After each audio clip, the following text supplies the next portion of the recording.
आपको पता है कि आप जैसे ही लोग हैं जो मुसलमानों के अंदर डर पैदा कर देते हैं कि मुसलमान बचेगा नहीं, मुसलमानों की मॉब लिंचिंग होगी, है ना? आप डराने की नहीं नहीं, 2014 आप जैसे लोग हैं जो ये कहते हैं कि मुसलमान बचेगा नहीं, मुसलमानों की मॉब लिंचिंग हो जाएगी, मुसलमानों को आप लोग डराते हैं और इस बात को आपको समझना होगा।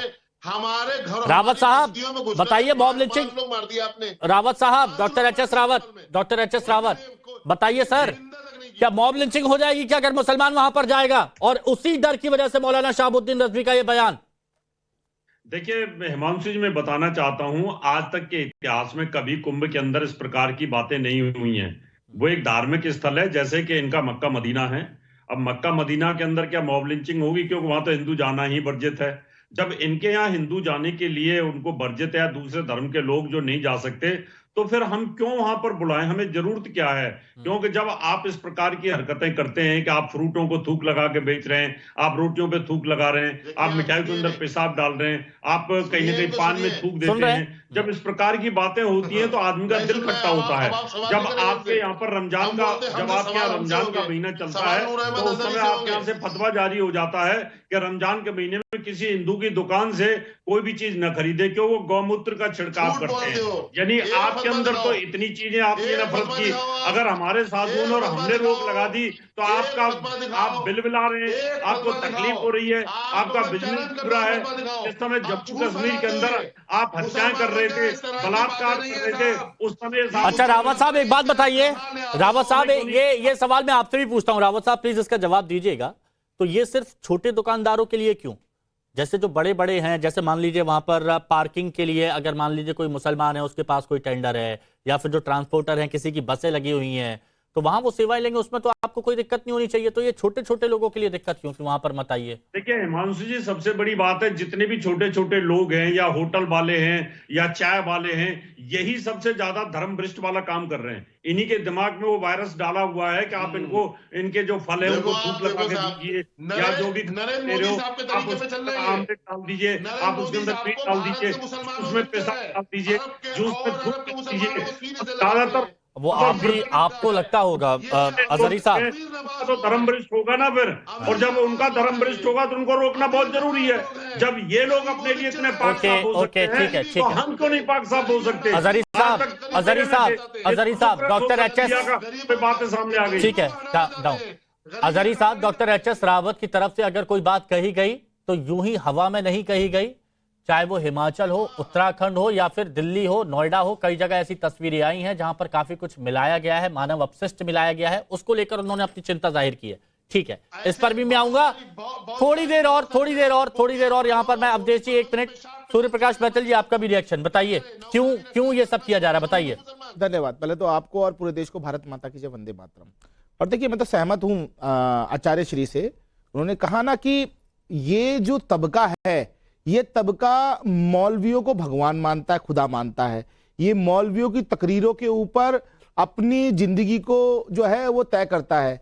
और मैं महत्वपूर्ण बात बताऊं, आखिर क्या कारण है? जो रिजवी साहब है उन्होंने कहा ना कि मोची और आपका हमाल, हाँ, और चाय वाला, जिस प्रकार से जो छोटा जो जमीनी स्तर का काम करने वाले लोग, क्योंकि मदरसे से जब लोग पढ़ते हैं तो उनको आधुनिक शिक्षा तो मिल नहीं पाती, और जब आधुनिक शिक्षा नहीं मिलती तो वो इसी प्रकार से धर्मांध होकर इसी प्रकार के छोटे काम करना शुरू कर देते हैं। कोई कसाई बन जाता है, कोई मोची बन जाता है, कोई सफाई वाला बन जाता है, कोई होटल के अंदर झाड़ू पोछा करने का काम शुरू कर देता है, जो लेबर तबका है उस काम में। तो मैं तो एक बात और कहना चाहता हूं, आखिर अपर क्लास से इसलिए नहीं बोला जाता? जी बिल्कुल, क्योंकि पढ़ा लिखा। देखिए, मैं आपको एक बात और बताऊं, मुस्लिम समाज में 2 तरह का वर्ग है।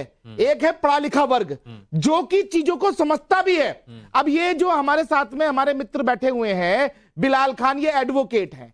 इनको खुद भी बुरा लगेगा यदि कोई सामने से थूक कर इनको चाय पिलाएगा, लेकिन उसी कड़ी में यदि कोई नीचे के तबके का व्यक्ति मौलाना साहब थूक के उसको और चाय देंगे तो वो कहेगा अरे सब आपका काम है, ये तो खुदा का प्रचार। नहीं, कई वीडियोस में ऐसा देखा गया है। तो ये जो चीजें हैं ना, इन चीजों के कारण उन्होंने मुसलमानों को सिर्फ लोअर तबके का समझ रखा है, क्योंकि मदरसे से पढ़ के ऐसे लोग निकलते हैं। एक 20 सेकंड और 20 सेकंड और देखिए, अभी अजहरी साहब बहुत चिल्ला रहे थे, देखो ये कर दिया, देखो वो कर दिया, फलाना कर दिया, ढिमकाना कर दिया। मैं पूछना चाहता हूं, यदि आप अजमेर शरीफ की बात करें कि 70% वहां पर दुकानें हिंदुओं की है। पहली चीज तो वहां पे दुकानें हिंदुओं की है ही नहीं।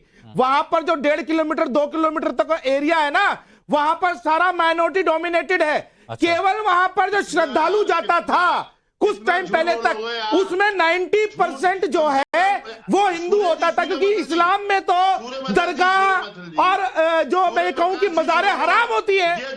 इस्लाम के अंदर दरगाह और मज़ारे हराम होती है कि नहीं होती है दारी साहब, ये बताइए। नहीं नहीं नहीं नहीं, यहां जो मैं पूछा हूं ये बताओ ना, मजार को स्वीकार करता है क्या इस्लाम? जब बुद्ध परस्ती को वो काफिर कहते हैं तो मजारों को भी वो काफिर कहते हैं। ठीक है, यहाँ बैठकर आप भरमाने की कोशिश ना कीजिए। ओके, ठीक है, ठीक है, ये झूठ मत फैलाइए। इस पर बात है अजहरी साहब, तो वो नहीं आपने देखा होगा। पॉइंट रख लीजिए, आ रहा हूं, आऊंगा। अवधेश जी, इस तरह, ओके ठीक है, अवधेश जी इस तरह के बयान क्यों, इस तरह के बयानों की क्या जरूरत है महाकुंभ के दौरान? हाँ देखिए हिमांशु, जहां कट्टरपंथ है उसका विरोध करना, उसमें कहीं कोई समस्या नहीं है। पत्थरबाजी हो रही है, दंगे हो रहे हैं, उसके विरोध में समस्या नहीं है। कब्जे किए गए मंदिर है, उसके छुड़ाने की लड़ाई की समस्या नहीं है। जो लोग उसके पक्ष में आते हैं उनका भी विरोध किया जाए। लेकिन इस देश में 22-24 करोड़ मुसलमान है। ऐसी स्थिति पैदा नहीं होनी चाहिए कि मुसलमान अलग और हिंदू अलग। हाँ। भी सांप को मारते समय लाठी तोड़ना, ये कहाँ की बुद्धिमानी होगी? तो जो मौलाना जी ने कहा वो तो बिल्कुल, मतलब ये मैं समझता हूं कि इसकी निंदा ही नहीं, इसका घोर विरोध होना चाहिए। उनको तो ये कहना चाहिए फिर केरल से लेके और कश्मीर तक कोई भी कुंभ में आने वाला जो हिंदू है, देखो बीच में बोल रहे हैं, नहीं कोई भी, उनको तो ये बोलना। आप मुस्तद होकर के झूठ आप फैला रहे हो। अरे सुना ही नहीं मैंने क्या बोला। उन्होंने क्या झूठ बोला? उन्होंने बोला कि इस तरह की बातें नहीं होनी चाहिए, इस तरह की बातें नहीं होनी चाहिए। मौलाना ने कहा वो तो उसकी निंदा हो। अरे इनको लाए क्यों भाई बीच में? क्यों करा रहे हो आप? अच्छा ठीक है, सुनिए मौलाना शहाबुद्दीन रजवी ने जो बयान दिया उस पर अवधेश जी ने बोला कि इसकी निंदा होनी चाहिए, ये बिल्कुल गलत है, इसमें कुछ झूठ नहीं है। उन्होंने बोला है तो बयान दिया है, ठीक है। अवधेश जी प्लीज बोलिए। अभी मैं सुनिए, रुकिए अजहरी साहब, जवाब दीजिएगा प्लीज, इनकी बात हो जाए फिर जवाब दीजिएगा। नहीं देखो मैं, हाँ बोलिए। सुनिए, ये सीरियस इशू है, इसमें तू मैं नहीं पढ़ता हूँ। मौलाना बिना सुने बोल रहे हैं। हाँ। हमारी चिंता जो है हमारे देश की एकता है। हाँ।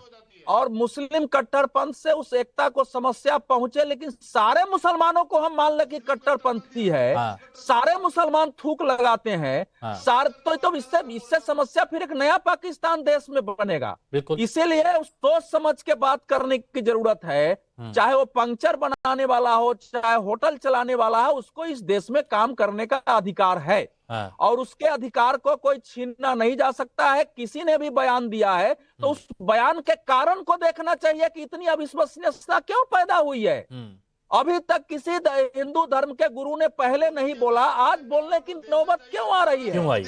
बताइए बिलाल भाई। जी एक मिनट।